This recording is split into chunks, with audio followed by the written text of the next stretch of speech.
Sobat Quran, sebetulnya bagaimana sih bacaan Al-Fatihah setelah ruku pertama dalam sholat kusuf atau sholat gerhana? Mari kita bahas. Mengenai bacaan Al-Fatihah di dalam sholat kusuf sangat penting untuk diangkat. Mengingat ada perbedaan di kalangan ulama mazhab yang empat, yakni tentang bacaan Al-Fatihah setelah ruku pertama dari masing-masing rakaat. Sebagaimana diketahui bahwa sholat sunnah kusuf walaupun dilaksanakan dengan 2 rakaat, namun terdiri dari 4 kali ruku, yaitu dengan menambahkan masing-masing 1 ruku pada setiap rakaat.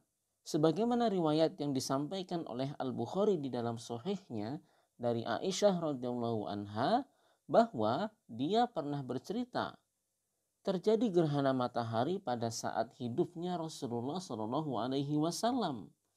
Beliau keluar ke masjid lalu berbaris bersama manusia di belakangnya. Lalu beliau takbir, lalu membaca surat dengan panjang.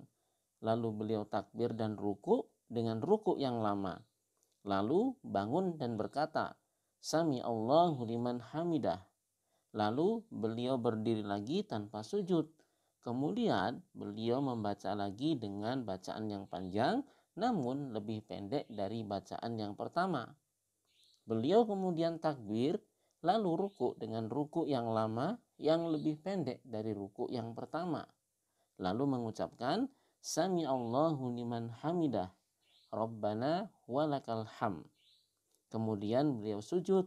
Kemudian melakukan hal yang sama pada rakaat terakhir atau rakaat yang kedua, sehingga sempurnalah 4 kali ruku dalam 4 kali sujud. Lalu matahari telah terang kembali sebelum beliau bubar. Berbeda dengan mazhab Hanafi, di mana cara pelaksanaan sholat kusuf ini sama seperti sholat pada umumnya, yaitu 2 rakaat dengan masing-masing rakaat terdiri dari 1 kali ruku dan 2 kali sujud. Sebagaimana dapat kita baca penjelasan Muhammad As-Sarkhashi di dalam Al-Mabsud. Kemudian yang menjadi perbedaan di kalangan ulama yang menetapkan bahwa sholat tersebut terdiri dari 4 kali ruku adalah apakah Al-Fatihah juga dibaca setelah ruku yang kedua atau tidak. Di dalam mazhab Syafi'i, Al-Fatihah tetap dibaca setelah ruku kedua pada masing-masing rakaat.